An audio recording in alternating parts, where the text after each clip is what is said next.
Everyone, welcome to Fits Connect. Today I am going to explain about architecture of 8086 microprocessor. Coming to the architecture of 8086 microprocessor, this 8086 microprocessor was introduced by the Intel Corporation in 1979. And this is a 16-bit microprocessor, and this is having the 16 data lines to transfer the data and 20 address lines. The data lines are used to transfer the data from the processor to IO devices as well as IO devices to processor, and the address lines are used to find out the address of particular instruction as well as to access the data which stored in particular address, particular memory location.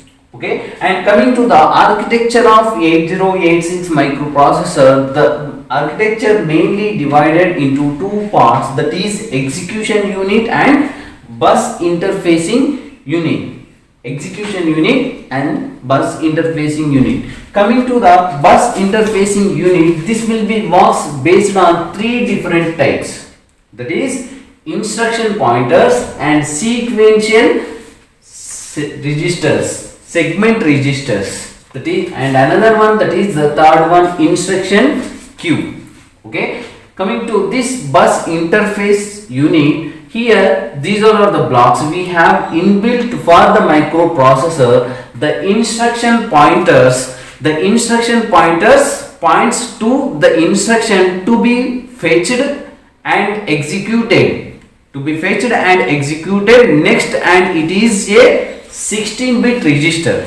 Okay, and this 16-bit register is used to fetch the instruction which will be stored in code segment, data segment and stack segments.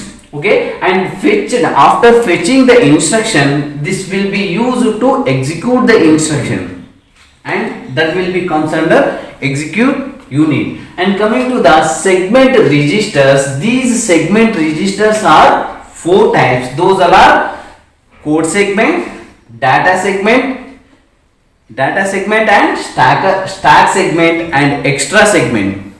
Coming to the code segment, here these are the registers. We have 16-bit registers. These all the code segment, data segments, extra segments, all are 16-bit registers. Okay, and coming to the code segment holds the program code where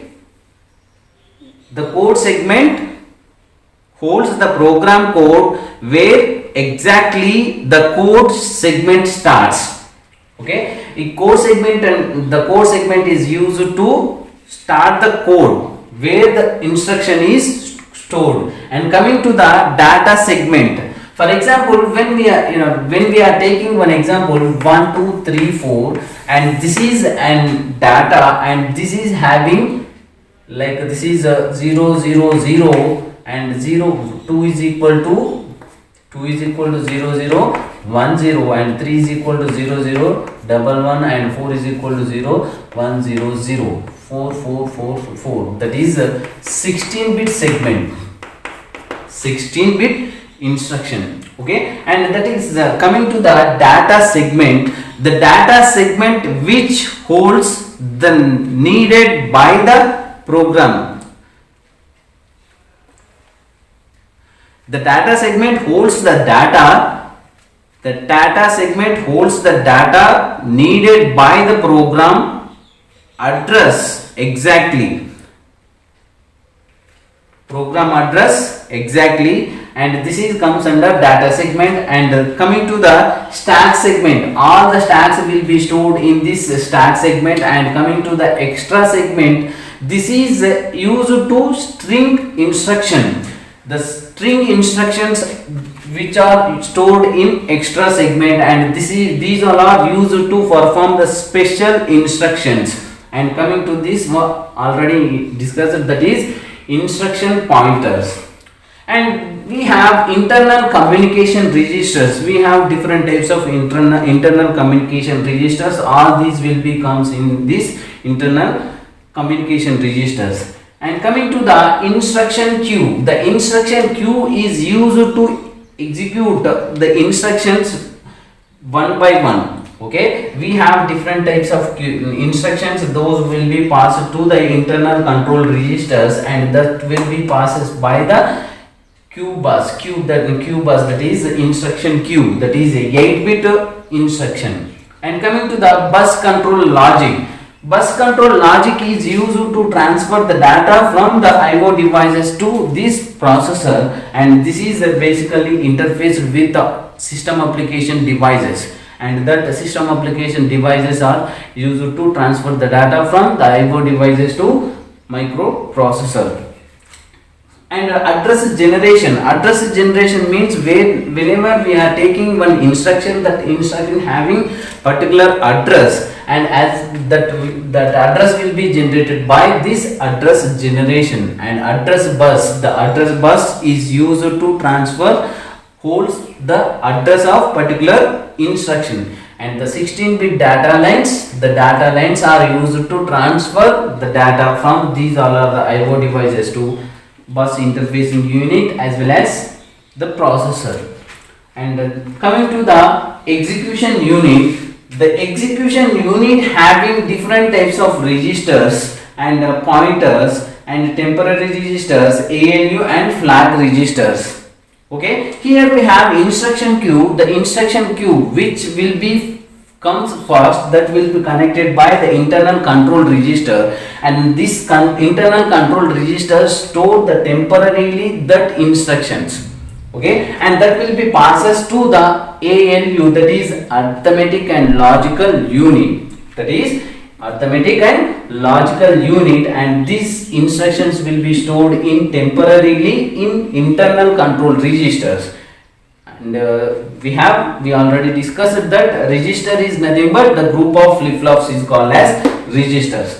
And we have to every block, each block is interconnected with the internal bus to transfer the data as well as address. And we have these are the registers, these are the 16-bit registers divided into 8-bit higher bit and 8-bit lower bit.